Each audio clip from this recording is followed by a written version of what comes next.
It is great to have you. There's been so much incredible energy at the summit, and we are going to be continuing with a discussion that you do not want to miss this afternoon. We are talking the empowerment of women in the pharmaceuticals industry with a top regional business leader in the field, Tarek Youssef Hosni, CEO of Jamjoom Pharma.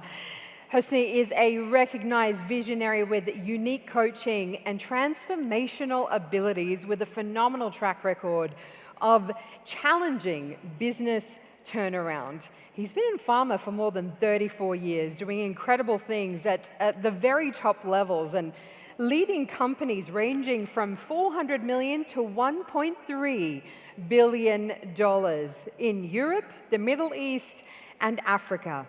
And right now, as CEO of Jamjoom Pharma, this is very exciting news. Literally today, he has just led the biggest Saudi IPO so far this year after Saudi Aramco.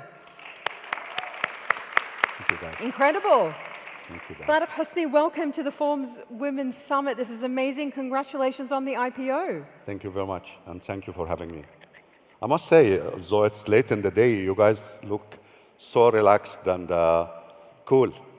You seem to enjoy as well that you are outnumbering us for a rare occasion. I mean, I must say when Claude and the team sent the first announcement for this forum, I looked at my name and then I saw that I'm perhaps the only man, or perhaps there is another name, among 50 or 60 women.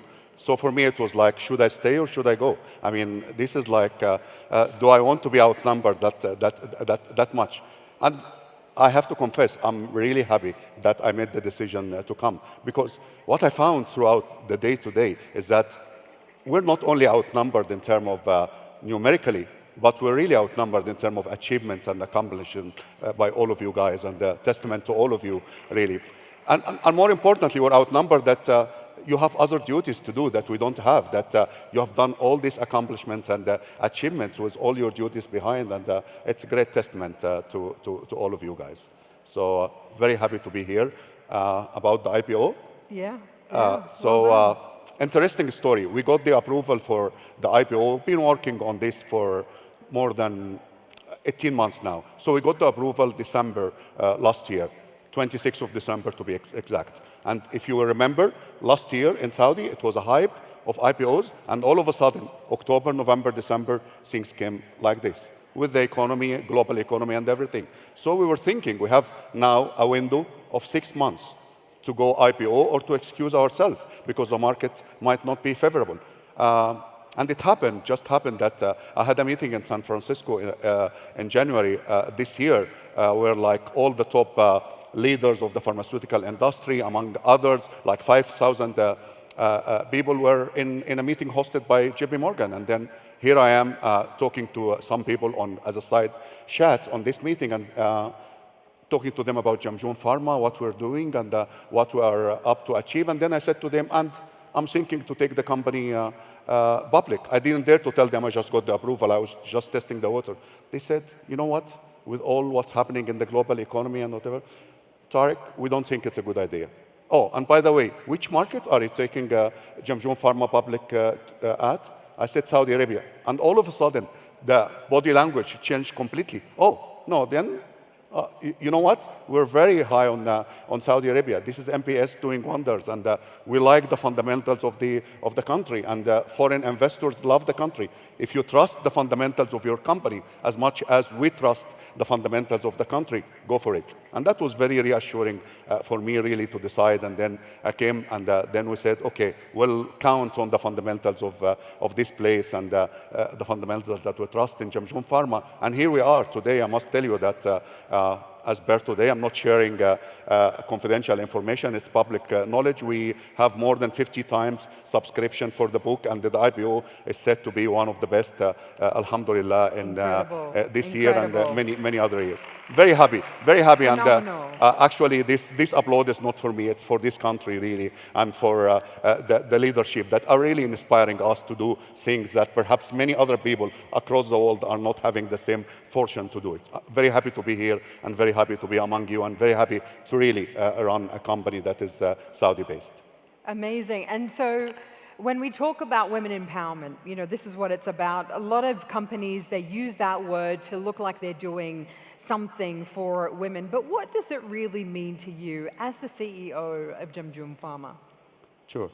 So Sally, today is about storytelling, right? So let me tell a couple of stories. So my first story, basically, I cannot say that I knew about the lesson when it happened, but later on in my life, I knew that my granddad has given me the first lesson in empowerment. So I was actually watching a fight, what seemed to me to be a fight between him and my grandma, and I loved my grandma. So I was like a bit upset on him, and then when I didn't want to embarrass him in front of anyone, and I'm like very young by then. So I waited until we were alone, and then I said to him, you know what, why you're doing this to my grandmother?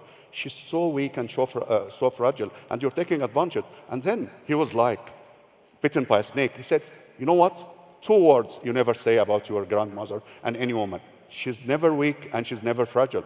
Women are powerful. Women are much more wise than us. Why do you think God has trusted them to carry and give birth to life and didn't trust us?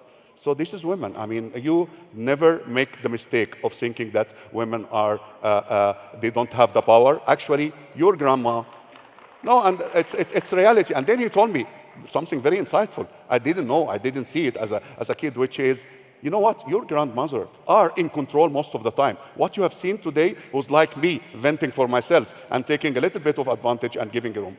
So I learned later on when I reflected on this that, oh my God, so this is an amazing example of empowerment. And 2 people are empowering each other differently, releasing the power. Because when you empower, you never give power to anyone. Otherwise, this person is your slave. You just release the power. You just help polishing and releasing the power. And these 2 people were really doing this, releasing the power of each other in different ways and enabling each other to go through life and feel empowered in different occasions. And that was really a great lesson for me. So I learned the hard way that it takes 2 to tango, and it's like in scuba diving. You become a master in scuba diving, but when you become a master, then you learn to appreciate that you never go alone. You go with someone else, because it means not only it's a safer option to have other people, but the company matters. And as well, you explore much more when you are together. So that I think Claude mentioned this morning, together we're stronger, and I couldn't agree more. Quite honestly, we are. And diversity in my mind and empowerment, women empowerment in my mind, doesn't mean that just to bring it into the minimal meaning of it, which is women empowering women, or men empowering men, or men empowering women. It's us. It's the environment empowering everyone around. And this is really when you feel like this is the best of empowerment, as was mentioned in an earlier talk, that you feel everyone is giving its best and you are creating the culture for this. So that's, for me, this is empowerment. It's in practice as a CEO, something you were saying to me backstage really struck me, that you can talk about it and you can have like more women than men in a company, but if you don't have the culture, if you do not have the mindset, then it will not work. So talk to me a bit more about what that looks like in practice. Yeah, exactly. If you're going to do it numerically again, Sally, it's like, okay, I need to raise the percentage of women in my company from 20 to 50%. Yeah, guess what? You can do this, but still they are not empowered. Still, because, I mean, you keep them at a certain level. Right. You never take them into places. You never promote them equally. You never treat them equally. And then what is the benefit? Actually, I worked in jobs before. I mean, my last couple of roles was Pfizer. Before I leave Pfizer and join Jamjoom Pharma as a regional president in Pfizer, my last 2 roles, actually, my men in the team were feeling that they need more empowerment than the women, because the team included more women, but more accomplishing and more achieving women than them. And then they would come and say, give us opportunity, give us more opportunity. And I said, I don't think about a woman or a man where I think about when I think about who I give the role for. I think about who will do best in the role. And this is how you gain your opportunity, and this is how you make the best out of it. So the best we can do as leaders is, I learned this the hard way, is to empower the environment before thinking of empowering genders. And then the environment will take care of itself. be it a woman, be it a man or whatever, then the workplace will really, whoever will give the best value will flourish and will do the best there. What are the biggest challenges that you're seeing to make sure that we include women in more of these roles in the pharmaceuticals industries? Yeah, I have to be honest, because I'm definitely, Khulud didn't get me here to make people hear what they want to hear, but I want to share my experience as well. In all honesty, Sally, one of the greatest challenges in myself that are ahead of women to be empowered well in this industry and other industries, women themselves, when they don't believe, when they don't feel that they can go all the way, and when they feel that they can be outnumbered or outpaced by others, then you have a challenge. You cannot empower someone who doesn't have the power within. So you need women to really ensure that they have the power, they believe in themselves, they believe they can do things, they believe they can go places, and then all you are doing is that you are showing the way, facilitating their way, but you're not taking them to places that they cannot be at. So that's, for me, is the big challenge. The second challenge is well known. It's the leaders who doesn't believe that equality will do the best for the work. But we, on the other side, can teach them the hard way. As we showcase women coming into the workplace and doing great, equally to men or even better, when they see people like yourself, like Khulud, like Rania and others, these are good examples that people will say, oh my God, who need a man if we can get a woman like this who will be giving us 20 times what the man will give. So showcase as well, and use the expertise and use this as role models for you, as mentors for you, to really go places and ensure that you find your way. Thank you so much, and thank you, Tarek, for that. Thank you very much. Thank you. It's amazing, and we're excited to see Thank you very where much. you're going Same to here. take Thank you. Jamjoom Pharma. Thank you for having me. Thank you.